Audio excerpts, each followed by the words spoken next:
Good morning student. हम class 9th का chapter एक फूल की चाह पढ़ रहे थे। उसके आगे के पहरे देखिए जितने पढ़ चुके उससे।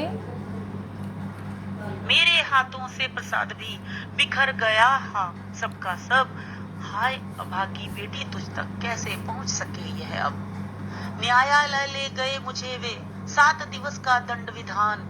मुझको हुआ था मुझसे देवी का महान अभिमान।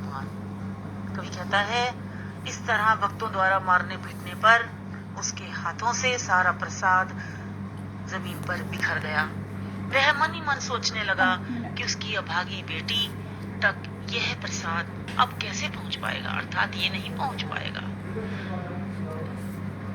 वे भक्त उसे पकड़कर न्यायालय ले गए, जहां उसे देवी माँ के अपमान के अपराध में 7 दिन की सजा सुनाई गई। मैंने स्वीकृत किया दंड, वह शीश झुकाकर चुप ही रहे। उस असीम अभियोग दोष का क्या उत्तर देता, क्या कहे।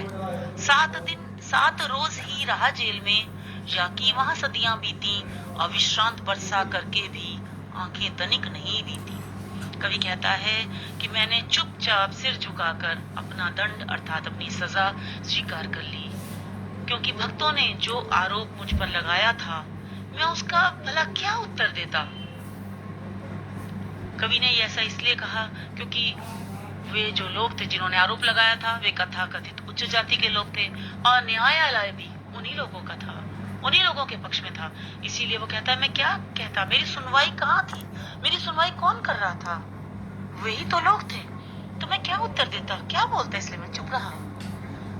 आगे कवि कहता है, मैं सिर्फ 7 दिन ही जेल में रहा, पर ऐसा लग रहा था कि जैसे वहां सदियां बीत गई। उसकी आंखों से आंसू लगातार बह रहे थे।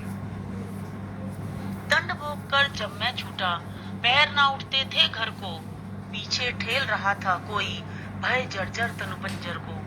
पहले किसी लेने मुझको नहीं दौड़कर आई वह। उलझी हुई खेल में ही हाँ अब की दीना दिखाई वह। कवि कहता है कि जब मैं सजा काटकर जेल से छूटा तो मेरे पैर घर की ओर नहीं बढ़ पा रहे थे। भय से मेरा शरीर कांप रहा था। बच्चों, ऐसा होता है कई बार कि जब मन में दुख हो, कोई आशंका हो, कोई डर हो कि कहीं ऐसा ना हो जाए, तो हिम्मत नहीं पड़ती, हिम्मत नहीं होती। ऐसा ही कवि के साथ हो रहा था मन में, क्योंकि अपनी बीमार बेटी को छोड़कर जेल गया था, इसलिए उसके मन में बेटी की उसकी बेटी सुख हो, उस बेटी को उसकी बेटी सुखी से हो, उसकी बेटी बीमार जो थी, तो मन में भय तो उठ रहा था, आशंका उठ रही थी उसके स्वास्थ्य के विषय में। इसलिए वो परेशान था और उसके पैर नहीं बढ़ पा रहे थे घर की ओर। उसे ऐसा लग रहा था मानो कोई पीछे से ढेल रहा है। कवि कहता है, मैं मन ही मन यही सोच रहा था कि मेरी सुखिया मुझे लेने पहले की तरह आज क्यों नहीं आई। क्या वह खेल में उलझी हुई थी, क्या वह खेल में उलझी होने के कारण मुझे दिखाई नहीं दे रही है। कवि यही सोच रहा था। उसे देखने मरघट को ही गया दौड़ता हुआ वहां। मेरे परिचित बंधु प्रथम ही फूंक चुके थे उसे जहां। बुझी पड़ी थी चिता वहां पर, छाती धधक उठी मेरी। हाय फूल सी कोमल बच्ची, हुई राख की थी ढेरी। कवि जब फिर पहुंचा तो उसने देखा कि उसकी बच्ची घर पर नहीं है।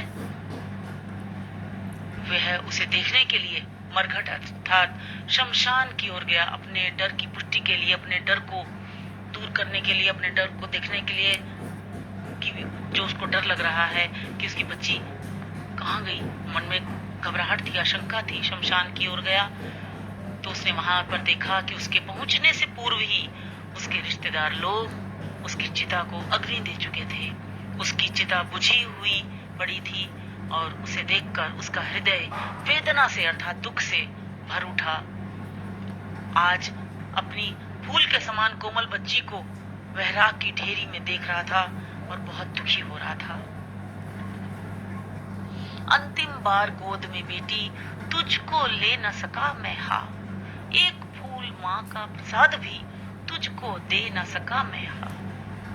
सुखिया का पिता सोचने लगा कि हाय मेरा दुर्भाग्य, मैं अपनी प्यारी बेटी को उसके अंतिम समय में गोद में भी ना ले सका।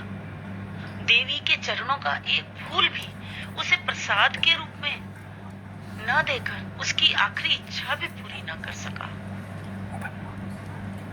बच्चों, इस तरह हम इस कविता में हमने देखा कि उच्च जाति के लोग कितना अत्याचार और कितना शोषण करते हैं निम्न जाति के लोगों पर, और कवि के साथ भी यही हुआ।